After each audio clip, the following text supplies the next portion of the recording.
Good morning, students. We are going to read lesson number 16, Our Surroundings. And we have read the first page of this chapter. Now we are going to the next page on page number 113. Heading is Climatic Conditions.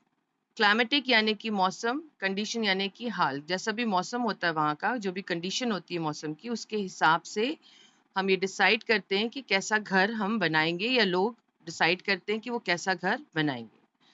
Climate and geographical features of a region determine the design and structure of the house. Climate यानी कि मौसम और geographical यानी कि वहाँ का ज़मीन कैसी है, ज़मीन मैदानी है, रेतीली है या पहाड़ी है. Geographical का मतलब होता है कि वहाँ की ज़मीन कैसी हो उसके बारे में समझना. तो उसके फीचर्स यानी कि उसके क्या तरीके हैं, क्या खासियत है उस ज़मीन में, उसके हिसाब से ये डिटरमिन होता है यानी कि फैसला लिया जाता है कि हम का घर का जो डिज़ाइन है वो कैसा बनाएंगे, स्ट्रक्चर और design. Right. Houses in the plains have flat roofs. जो घर मैदानी इलाकों में होते हैं उनके जो रूफ्स होती हैं, छतें होती हैं, वो फ्लैट होती हैं. जैसे कि फॉर एग्जांपल रामपुर भी एक मैदानी इलाका है. यहाँ जितने भी घर हम बनाते हैं आपने देखा होगा सभी की छत फ्लैट है ना. Hot regions with extreme weather during summer and winter have houses with thick walls and high ceilings. Hot regions जो गर्म इलाके हैं जहाँ पे एक्सट्रीम यानी कि बहुत ज़्यादा वेदर जो है गर्म होता है ड्यूरिंग समर और बहुत ज़्यादा ठंडा होता है सर्दियों में, वहाँ जो घर होते हैं उनकी थिक वॉल्स यानी कि मोटी दीवारें होती हैं और हाई सीलिंग्स भी रूफ को कहा जाता है, छत को. तो जो छत होती है वो बहुत ऊंची बनाई जाती है. This helps in keeping the houses cool in the summers and warm in the winters. ये जो हम बनाते हैं मोटी दीवारें और ऊंची छत, उससे क्या होता है घर गर्मियों में ठंडा रहता है और सर्दियों में गर्म रहता है. कैसे? अगर गर्मियां हैं तो सूरज के तपने से जो दीवारें गर्म होती हैं, अगर दीवार मोटी होगी तो उसकी तपिश अंदर नहीं आती, इससे घर ठंडा रहता है. और सर्दियों में भी वही काम होता है. सर्दियों में जब बाहर ठंडी हवा और ठंड पड़ रही होती है तो वो दीवारों से उसकी ठंडक जो है घर के अंदर नहीं आ पाती है. अगर दीवार मोटी होती है तो घर गर्म रहता है सर्दियों में. और सीलिंग ऊंची होने से भी यही फर्क पड़ता है कि जो आपकी ठंडक और गर्मी जो है वो नीचे कमरे में आसानी से नहीं आ पाती. Windows and ventilators allow the warm air to go out and cool air to enter. जो खिड़कियां हैं और वेंटिलेटर्स हम उनको कहते हैं जो रोशनदान बनते हैं. पुराने ज़माने के जो घर हैं ज़्यादातर उनमें रोशनदान मिलते थे. आजकल नए ज़माने में लोग घरों में रोशनदान नहीं बनाते हैं, पर रोशनदान उसको कहते हैं जो खिड़की के ऊपर एक और छोटी सी खिड़की होती है. फॉर एग्जाम्पल अगर आपको अपनी क्लासरूम याद हो तो आपने देखा होगा हमारे स्कूल की हर क्लास में 4 वेंटिलेटर्स हैं हर रूम में. आपकी खिड़कियों के ठीक ऊपर खिड़की सी बनी हुई है जिनमें से एक वेंटिलेटर में अब हमने एसी लगा दिया है. तो वो जो खिड़कियां होती हैं विंडो के ऊपर वाली छोटी खिड़कियां जो एकदम छत से लगी हुई होती हैं उनको हम कहते हैं वेंटिलेटर्स और हिंदी में इसको कहते हैं रोशनदान. तो इससे क्या होता है कि वार्म एयर जो है वो बाहर चली जाती है और ठंडी हवा अंदर आ जाती है. जो वार्म एयर होती है जब वो गर्म होती है तो वो ऊपर उठ जाती है. तो ऊपर उठ के जो ऊपर रोशनदान है छोटी खिड़कियां उससे गर्म हवा बाहर चली गई और जो विंडो है उससे ठंडी हवा अंदर आ गई. इससे भी घर जो है ठंडा रहता है आपके हॉट रीजन्स में. Houses in mountains and hilly areas that receive heavy snowfall having sloping roofs that allow the snow to slide off the roof, preventing the house from becoming cold and damp. जो houses हैं mountains और hilly areas पे, पहाड़ों पे, वहां पर बहुत ज्यादा बर्फ होती है. तो जब बर्फ होती है तो क्या होता है उसको वहां पर जमे नहीं रहने देना है. अगर जमा रहेगा सर्दियों में छत पे बर्फ तो क्या होगा घर बहुत ठंडा हो जाएगा. तो इसलिए जो हाउसेस होते हैं स्नो जहाँ पर गिरती है वहां पर स्लोपिंग रूफ्स होते हैं. स्लोपिंग जहाँ पे स्लोप स्लाइड होती है ना, स्लाइड हो जाना यानी फिसल जाना. आपके स्कूल में भी झूले हैं जहाँ पर आप बैठते हैं और स्लाइड होके नीचे आते हैं, वो स्लोपिंग है, फिसलने वाले. तो ऐसे ही फिसलने वाली छतें बनाई जाती हैं जिससे बर्फ उस पर जमे तो फिसल के नीचे गिर जाए और घर को बहुत ज्यादा ठंडा और डैम्प होने से बचाएं। डैम्प मतलब नमी वाला, ठंडक के साथ जो एक हल्का गीलापन होता है, जैसे आजकल हो रहा है बरसात में। आप देखिए कोई भी चीज छुइए, कोई कपड़ा छुइए तो ऐसा लगता है हल्का गीला गीला सा है, वेट सा है, तो उसको हम कहते हैं डैम्प। Their walls and the floor are usually made of wood as it keeps the house warm.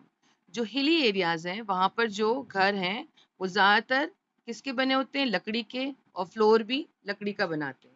इससे उनका घर जो है गर्म रहता है, जल्दी ठंडा नहीं होता। Houses built in regions that receive heavy rainfall also have sloping roofs. जो घर बने होते हैं जहाँ पर बहुत रेनफॉल हो, हैवी रेनफॉल, वो भी स्लोपिंग रूफ्स रखते हैं, यानी कि फिसलने वाली छतें। इससे क्या होता है, जब बारिश होती है तो बारिश जो है, बारिश का पानी छत पे जमा नहीं होता और सारा पानी बह जाता है। Areas that are prone to floods have houses built on stilts. जो एरिया जहाँ पर बहुत ज्यादा बाढ़ आती है ना, वहाँ के जो घर होते हैं वो ज्यादातर स्टिल्ट्स पे बनते हैं। स्टिल्ट्स हम किसे कहते हैं? Just see in this picture, you can find a house pic is there, and in this house you can see the bamboo stems are there. जैसे ये घर देखें आप इस पिक्चर में, यहाँ पर ये घर के नीचे लकड़ी के खंबे गड़े हुए हैं और उसके ऊपर एक प्लेटफॉर्म है। तो ये लकड़ी के खंबे गाड़ के जो प्लेटफॉर्म बनता है इसको हम कहते हैं स्टिल्ट्स। तो इन प्लेटफॉर्म के ऊपर ये लोग घर बनाते हैं, स्टिल्ट्स के ऊपर। कहाँ पर? जहाँ पर बहुत बारिश होती है और या फिर जहाँ पर बाढ़ आने का ज्यादा खतरा रहता है। तो क्या होगा, अगर बाढ़ आएगी तो नीचे पानी होगा पर घर आपका फिर भी ऊंचा होगा, बाढ़ का पानी जो है घर के अंदर नहीं घुस पाएगा। और ये घर कहाँ पर मिलते हैं? देखिए, in India we can find these kinds of houses in Arunachal Pradesh. और ये जो स्टिल्ट्स पे बनने वाले घर होते हैं, लकड़ी के प्लेटफॉर्म पे जो बनाए गए घर होते हैं जमीन से ऊंचे, ये ज्यादातर हमारे अरुणाचल प्रदेश में मिलते हैं, क्योंकि अरुणाचल प्रदेश में ही सबसे ज्यादा बारिश होती है। वहां पर एक सिटी है चेरापूंजी, जहाँ बहुत ज्यादा बारिश होती है। इंडिया में सबसे ज्यादा बारिश होने के लिए यही शहर में फेमस है, Cherrapunji. Nomads and gypsies who carry their homes with them use tents as a house, as tents can be folded and moved easily. जो nomads होते हैं, nomads हमने पढ़ा था पहले भी कि nomads कौन होते हैं? जिनका अपना कोई परमानेंट घर नहीं होता। ये एक शहर से दूसरे शहर जाते रहते हैं मार्केट के लिए या अपने जानवरों के लिए मैदानी इलाका या घास ढूंढने के लिए। तो ये जो है अपना कोई परमानेंट घर तो बनाते नहीं है, और इनको घर कैसा चाहिए होता है? ताकि वो जल्दी से उसको उठा के दूसरी जगह जा सके। तो इसलिए ज्यादातर ये घर अपने टेंट में बनाते हैं। Tents are temporary houses that protect them from rain, sunlight and sandstorm. Tents जो है वो एक टेम्पररी हाउस है, टेम्पररी यानी कि नहीं, वक्ती तौर का घर जो परमानेंट नहीं हो। और ये जो टेंट्स हैं इनको बचा लेते हैं किससे? बारिश से, धूप से, सैंडस्टॉर्म से। सैंड मतलब होता है धूल या रेत, स्टॉर्म मतलब आंधी। सैंडस्टॉर्म यानी कि धूल या रेत की आंधी। तो जो धूल या रेत की आंधी आती है उससे भी टेंट इनको बचा लेता है। In countries like Japan where earthquakes are common, people live in traditional houses made of bamboo and wood. जो कंट्रीज हैं कुछ, जैसे कि जापान, जापान में भी क्या होता है, जापान में अर्थक्वेक्स बहुत कॉमन है। कॉमन यानी कि बहुत आते रहते हैं, साल में 2 या 3 अर्थक्वेक्स आना इस कंट्री के लिए बहुत आम सी बात है। तो यहाँ के जो लोग हैं ये ट्रेडिशनल हाउसेस बनाते हैं। ट्रेडिशनल यानी कि पुराने जमाने स्टाइल के, जैसे पुराने लोग करते ट्रेडिशन में। कैसे पुराने जमाने के घर होते थे? बैम्बू या वुड के। तो ये लोग आज भी वहां पर बैम्बू और वुड के घर बनाते हैं। These materials are light. ऐसा क्यों करते हैं? क्योंकि ये मटेरियल एक तो लाइट है, हल्का है ना, and do not cause severe injuries if they collapse during an earthquake. और ये जो मटेरियल होता है वुड और बैम्बू, ये एक तो हल्का होता है, इसलिए ये बनाते हैं ताकि अगर अर्थक्वेक आए और घर कोलैप्स हो जाए, कोलैप्स यानी कि गिर जाए, तो उससे किसी को चोट नहीं लगे। सीवियर यानी कि बहुत ज्यादा, इंजरीज यानी कि चोट, यानी कि बहुत ज्यादा चोट ना पहुंचे किसी को, इसलिए ये बैम्बू और वुड के घर से घर बनाते हैं, ताकि अर्थक्वेक में अगर ये घर गिरा भी तो भी, क्योंकि ये वुड और बैम्बू इतना भारी नहीं होता जिससे कोई बहुत बड़ी चोट लगे, इसकी वजह से ये ऐसे घर बनाते हैं।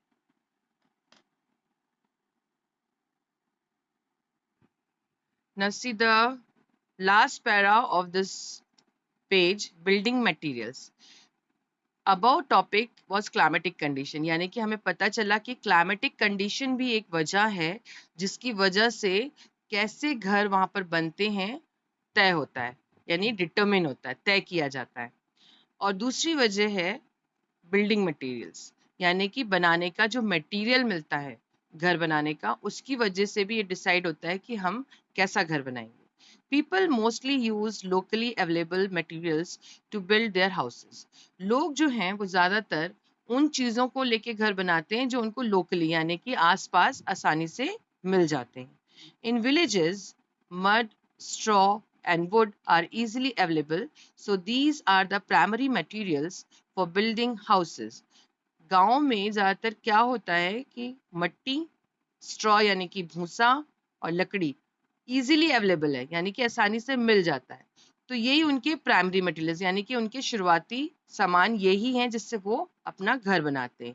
You can see in this picture there is a hut made of mud. देखो ये मट्टी से बना हुआ है दीवारें, उसकी छत जो है भूसे से बनी हुई है, और इसके दरवाजे खिड़की जो है वो लकड़ी से बने होंगे। तो ये ऐसे घर विलेज में आसानी से बना लेते हैं क्योंकि ये चीजें उनको आसानी से हर तरफ आसपास मिल जाती है। Such houses are not structurally strong and often get destroyed by strong winds and heavy rainfall and need to be repaired. ये जो घर है ये स्ट्रक्चरली, यानी कि स्ट्रक्चर जो है इनका स्ट्रॉन्ग नहीं होता है, और ये बहुत आसानी से डिस्ट्रॉय हो जाते हैं, टूट जाते हैं। किससे? तेज हवा चलेगी तो ये जो छत है भूसे की, कई बार ये उड़ जाती है या एक कोना गिर जाता है, या बहुत बारिश होती है जो दीवारें हैं मिट्टी की भीग के गिर जाती हैं। तो इस वजह से ये जो स्ट्रक्चर होता है इसका मिट्टी, भूसे और लकड़ी का बहुत स्ट्रॉन्ग नहीं होता। तेज हवा में या ज्यादा बारिश में ये घर जो है अक्सर टूट जाते हैं। तो इसको क्या होता है, इनको रिपेयर करना पड़ता है, इनको फिर से दोबारा ठीक करना पड़ता है। दीज आर कॉल्ड कच्चा हाउसेस, और इनको हम क्या कहते हैं? कच्चा houses. Turn the page and go to the page number 114. Some villages have big houses called havelis, which are built by the zamindar or the landowner of the village. कुछ villages में कुछ एक घर बहुत बड़े भी होते हैं जिनको हम हवेलीज कहते हैं। You can see in this picture, see कितना बड़ा महल जैसा घर है, कितने सारे कमरे हैं, बीच में कितना बड़ा सा एरिया आंगन का छूटा हुआ है। तो ये जो ऐसे महल जैसे घर होते हैं इनको हम हवेलीज कहते हैं जो गांव में होते हैं। और ये कौन बनाता है? जमींदार बनाता है। जमींदार कौन है? उस गांव की जमीन का मालिक। वो जो गांव है उसमें सबसे ज्यादा जमीन इसके पास होगी। पहले जब राजा वगैरह थे तब ये जमींदार लोग ही उस गांव की देखभाल करते थे। पूरी जमीन सिर्फ जमींदार की होती थी और बाकी लोग सिर्फ उस पर काम करते थे। तो ये अब तो नहीं रहा, राजा जमींदार वाली वो बात नहीं रही कि उनके पास पूरी गांव की जमीन होती है, बट फिर भी अभी भी उनके पास बहुत ज्यादा जमीन होती है और ये बहुत पैसे वाले लोग होते हैं। तो ये एक बड़ी बड़े महल जैसे घर बना लेते हैं जिनको हम कहते हैं havelis. Havelis are expensive and high cost houses. Havelis जो है बहुत महंगे घर होते हैं और इनकी हाई कॉस्ट, यानी कि बहुत ज्यादा पैसे लग के ये घर बनता है। Houses built with materials like bricks, cement, and iron are strong and can withstand harsh weather conditions are called पक्का houses. जो घर बने होते हैं materials यानी कि सामान जिसमें इस्तेमाल होता है बनाने के लिए, ब्रिक्स यानी कि ईंटें, ईंट जो होती है लाल रंग की घर बनाने की वो ब्रिक्स, सीमेंट और आयरन, इससे जो घर बनते हैं वो बहुत स्ट्रांग होते हैं और विथस्टैंड यानी कि खड़े रहते हैं हार्श वेदर में, हार्श यानी कि बुरे मौसम में भी। और इन घरों को हम क्या कहते हैं? पक्का हाउस, क्योंकि ये ना तो बारिश में टूटेंगे, इतने बड़े मजबूत घर होते हैं, ना आंधी में इनको कुछ नुकसान होता है। तो ये बहुत स्ट्रांग होते हैं और विथस्टैंड रहते हैं, यानी कि खड़े रहते हैं हार्श वेदर में भी, बुरे मौसम में भी। और इन घरों को हम कहते हैं pucca house. We find these house types of houses in towns and cities. और हम ऐसे पक्के जो घर होते हैं ये हमें शहरों वगैरह में या बड़े सिटीज में मिलते हैं। Nowadays, these materials are easily available in villages, so many village houses are now पक्का houses. अब जो है विलेज में भी ये ईंट और सीमेंट और आयरन के घर लोग बनाने लगे हैं क्योंकि उनको ये ईंट और सीमेंट का जो मटेरियल है इजीली मिलने लगा है। आपने कई बार देखा होगा कहीं जाते वक्त कि ईंटों के जो भट्टे हैं या फैक्ट्रीज होती हैं वो कई बार गांव के पास बनी हुई होती है। तो अब गांव वालों को भी बहुत आसानी से ईंट मिल जाती है बनाने के लिए घर। तो अब गांव वाले लोग भी पक्के मकान बनाने लगे हैं। These days, tall buildings are being built in big cities due to the lack of space. आजकल जो है बड़ी बिल्डिंग्स, लंबी बिल्डिंग्स बनने लगी हैं शहरों में। किस लिए? क्योंकि लैक ऑफ स्पेस, लैक मतलब कमी है किसकी? जगह की। अब आप इस बिल्डिंग में देखिए कितनी स्टोरीज हैं। स्टोरीज यानी कि फ्लोर्स, एक के ऊपर एक, छत के ऊपर दूसरा घर, दूसरे छत के, उस घर की छत के ऊपर दूसरा घर। देखिए 1 2 3 4 5 6 7 8 9 10, 10 फ्लोर्स का है, यानी कि 10 मकान एक के ऊपर एक है। तो अब 10 मकान अगर हम मैदान में फैला के बनाएंगे तो बहुत ज्यादा मैदान का जो जगह है, एरिया घिरेगा। पर एक के ऊपर एक बना दिया तो एक ही जगह जो घिरी घर की, उसी के ऊपर 10 मकान बन गए। तो बड़े शहरों में जब जगह की कमी होती है तो इस तरीके की टॉल बिल्डिंग्स लोग बनाते हैं, और इनको हम कहते हैं, these buildings are called multi storey buildings और अपार्टमेंट्स। या तो हम इनको कहते हैं मल्टी स्टोरी बिल्डिंग या फिर अपार्टमेंट्स। अपार्टमेंट्स क्या होता है? अपार्टमेंट्स होता है छोटे छोटे घर जिसमें एक या दो कमरे होते हैं। ठीक है, now see this clued in the nomads of Mongolia, Siberia and Turkey live in circular tent called yurt. It is made of felt and bamboo sticks.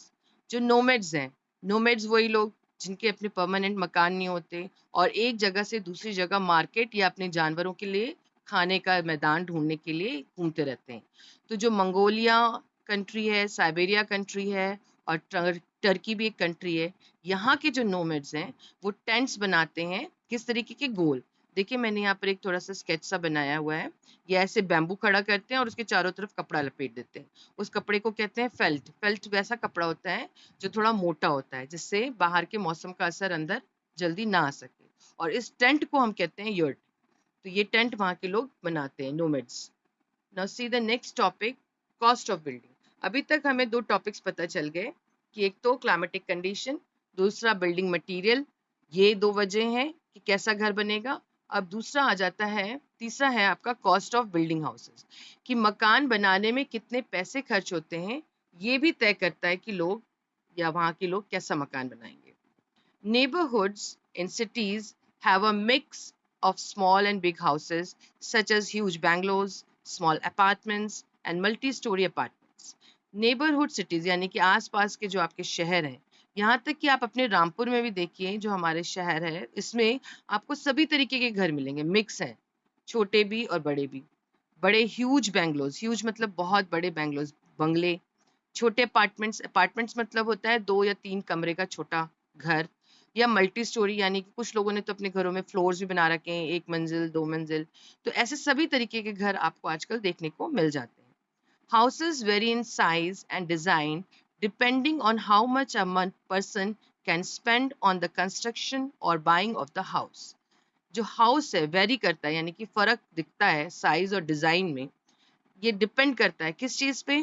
कि वो आदमी जिस जो घर बना रहा है उसके पास कितने पैसे हैं, वो कितने पैसे खर्च कर सकता है इस मकान को बनाने में या किसी मकान को खरीदने में। आपके पास जैसे पैसे होंगे, अगर ज्यादा पैसे हैं आप बड़ा मकान बनाओगे, पक्का मकान बनाओगे, बहुत सारे कमरे बनाओगे, है ना। कम पैसे होंगे तो आप छोटा मकान बनाओगे, कम कमरे बनाओगे। तो ये भी एक वजह है कि आपके पास कितने पैसे हैं, उससे डिपेंड करता है कि घर कैसा बनेगा। Cities have low cost houses too. शहरों में जैसे हम सोचते हैं कि पक्के मकान है और बड़े मकान है, पर शहरों में छोटे और कम कीमत के मकान भी होते हैं।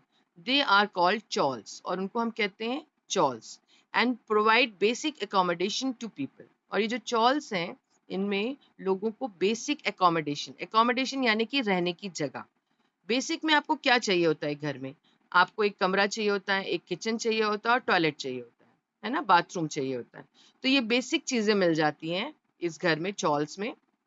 ज्यादातर कमरे बीच में बने हुए होते हैं, you can see the picture. ये कमरे बने हुए हैं, इनके कॉर्नर में बाथरूम होते हैं कंबाइंड, 3-4 बाथरूम एक साथ बने होते हैं जो सब लोग कोई भी यूज कर सकता है उसको। ठीक है, कमरों के साथ में बाथरूम अटैच नहीं होते चॉल्स में।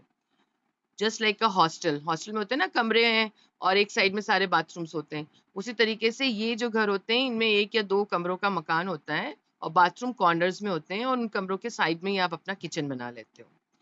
Chawls are multi-storied buildings divided into several one room और two room living units.